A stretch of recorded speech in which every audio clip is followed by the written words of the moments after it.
What's up, everybody, and welcome back to another video here, Chris's MMA Universe.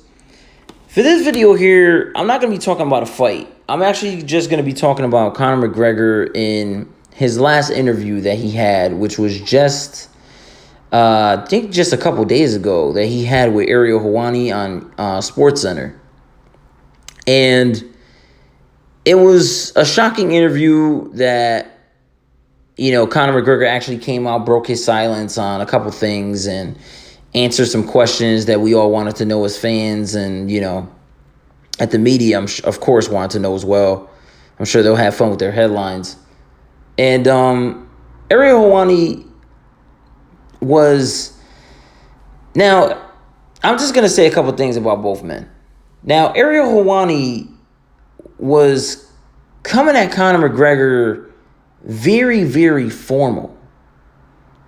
It was as if ESPN told him, or SportsCenter told him, to actually be a little more formal coming at Conor McGregor, I guess, for whatever reason that is. Because that's not Ariel Helwani's, you know, natural way of doing things. That's not the way he does things. He's a little more, like, you know, like personal, like a little more outgoing, like, you know, he has like a little more fun with it, you know, when he's on an MMA show and the MMA Hour.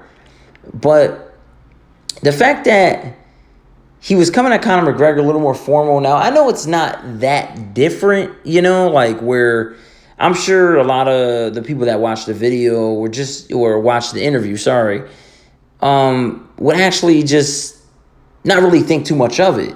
But I'm wondering if you guys caught how Conor McGregor was being. Now, he was a little different here. Like, and I mean, he wasn't being himself. He seemed very different. Now, I don't want to say what I'm thinking, and, you know, I'm sure you guys can figure that out, but honestly, he just seemed different. Like, his eyes seemed puffy. He just didn't seem like himself. It was like Conor McGregor was kind of almost pouring his heart out a little bit without actually doing it. Kind of like asking for help without asking for help, you know? And I don't know, it just seemed very strange. And it was like, you know, if you guys haven't seen the interview, I really suggest that you guys go back and watch that whole interview. It's about 41 minutes or so. And Conor McGregor was he was saying that he's trying. Like, he's trying to get back in there, you know, like he's eager to fight. Like, he's hungry to go back in. He's been itching for it. And, you know, things like that he was saying. But saying that he was trying just caught me, because it seems like there's things in the way right now that maybe he's not allowing him to go back in there right away. And I know in this interview, he ended up mentioning that he broke his hand in sparring. And he was actually saying that his sparring sessions weren't really training and weren't really sparring. Like, they were actual fights. Like, you know, like friendly fights, I would say. Like, you know, he wasn't in there actually fist fighting in an anger kind of way. He was actually in there, instead of sparring, actually fighting. Like full round fights and stuff like that, you know, I mean, according to him. And, you know, I know he broke his hand, so that stopped him from competing. Because I remember in that interview, he was saying that he was actually ready to go in July. And he believes that opponent was going to be Justin Gaethje at the time. But he ended up breaking his hand, so he couldn't do anything about it. And I guess he says that he has full punching power as of right now. But he has to test it a little bit more in the grappling department, you know, see how hard he can actually squeeze and how hard he can grip with that hand. And but really what I noticed in this interview was just him being different. It didn't seem like himself. I mean, I heard this somewhere else where it could have been a ploy.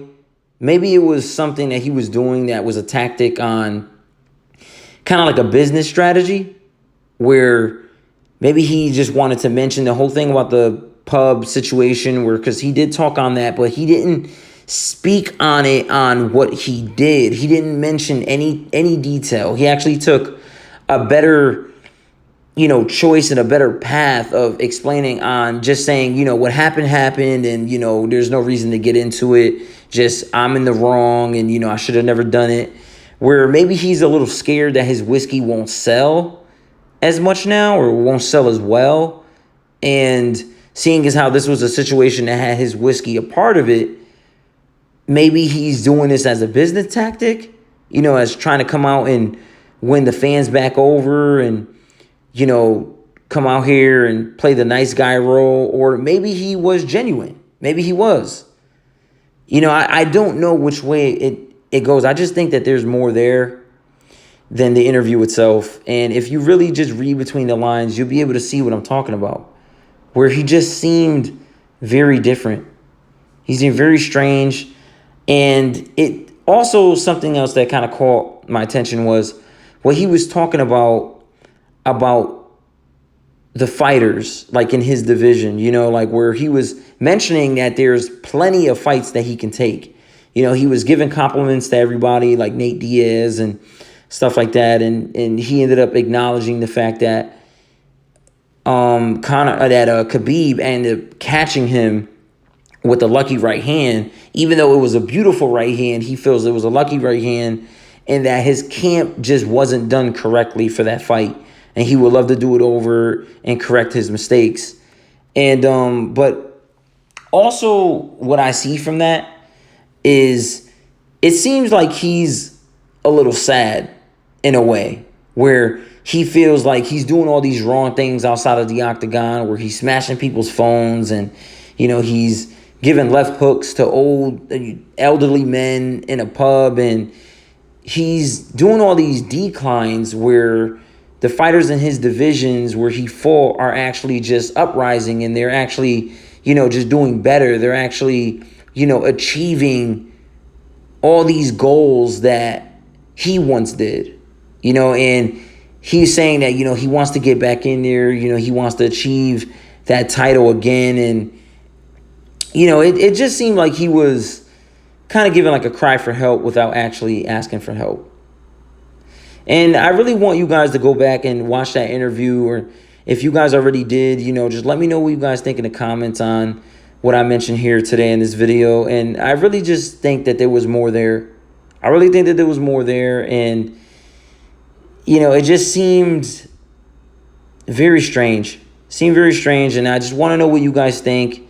If you guys enjoy my content, make sure to hit the like button. Make sure to subscribe. Let me know what you guys think in the comments. And I'll see all you guys in the next one.